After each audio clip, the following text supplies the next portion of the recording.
Oh, wait, it's nothing, it's fine.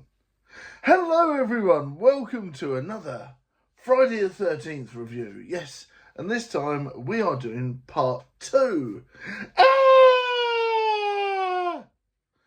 Cue scary music. Now, I really enjoyed this one. It's an interesting entry to the series, as obviously the first one has its own universe in a way. And this one, as they're trying to make it into a franchise, make some money, they're definitely building on the story. And this is the real birth of Jason as the film's antagonist. Obviously, at the end of the first one, we get glimpses of Jason all rotted and gross and coming out of the sea. But the age differences don't really work. Now, even though it's 5 years after, some of it is set in between that. So the timeline is a bit muddled for me. Some of it's like directly afterwards, and some of it's 5 years later. So that was a bit confusing for me. But please explain that to me in the comments below when you can. But like I said, yeah, Jason seems to have a massive growth spurt in this film, put on about 20 stone, and become a muscly serial killer out of nowhere. So the only way you can explain that is supernatural means. We know that in the first film there was some supernatural elements with one of the characters being psychic. They didn't overplay that, but it was there. She was having weird dreams about blood, things like that. So there is a hint there that in this universe there is supernatural stuff going on. But Jason is mainly human in this version. And he has a shack, so he's living somewhere wildly out in the woods, probably near both camps. And you feel that he is obviously either doing some sort of spell on Mrs. Voorhees' head or doing something along the lines of protecting her. He's definitely preserving the mother's head. Obviously, a lot of people say that maybe he's done a spell on the head to make the mum sentient, aka he can hear her, things like that. Or, of course, you know, one of my theories is that maybe he did do a spell on himself to become immortal. A lot of people think that, or become a deadite, depending on when you look at these things. So, it's an interesting take, but obviously for now, the spell hasn't worked. He is, of course, a human, and a clumsy one at that. He uses garden forks, spears and spikes, and doesn't always get the cuts, doesn't always get the kills. Whereas our favourite Jason of hockey mask variety is deadly and gets a kill cut every time. And that being said, of course, the trademark hockey mask and machete is not here yet. We have a weird duffel bag with a rope around it, which isn't really explained. Obviously, they do reference Jason being ugly and deformed and things like that in the first one. Maybe that's something to do with it, but they don't really go into that, which they should do. That's a bit of a plot hole for me. Is that something he would wear? Did Mrs. Voorhees make him wear that? And that's why he was wearing it? You know, she wasn't exactly the sanest of killers, was she? Did she make Jason wear that? And is that why he got teased around the camp? You know, there's lots of layers there that you could look into. And I personally think maybe that was it. Maybe Mrs. Voorhees made him wear that sack and the rope around his neck and that to hide what he looked like from other people. But that obviously created even more teasing from the other people in the camp. So there you go. And also, maybe that's why they sort of like wasn't sure how to fix him. Maybe they were shocked when they saw Jason without the bag in the water and they didn't get him. There's lots of theories on that. I'd like to hear your thoughts. The cast are definitely more likeable in this one.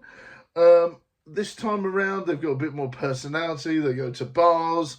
They talk more about different events. And it makes them more likeable. There's a few comedians in the group as well that are a lot more fun. And, you know, they're a bit more of an age that you would expect to help out at the camp. You know, there's a bit more personality there. They play video games, they're playing board games, all this sort of thing.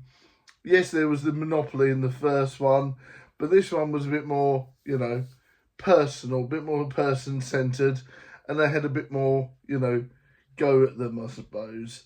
And yeah, and there was a few different three-dimensional characters. You had a wheelchair user in there as well that sort of still fell in love with one of the other characters. And you had like the geeky guy that still fell in love with a girl at the bar. So they were opening up a lot of different character types, which was brave for back then. I like it. It was good. But that being said, it's annoying when your favourite gets bumped off. Jason killing off your favourite character actually meant something in this one, and that's why it was, in a way, it was a shame that they added more depth to the characters, because once they got bumped off, you felt quite sad. You know, it did add a bit of excitement to it, but you didn't want your favourite to get killed off, obviously.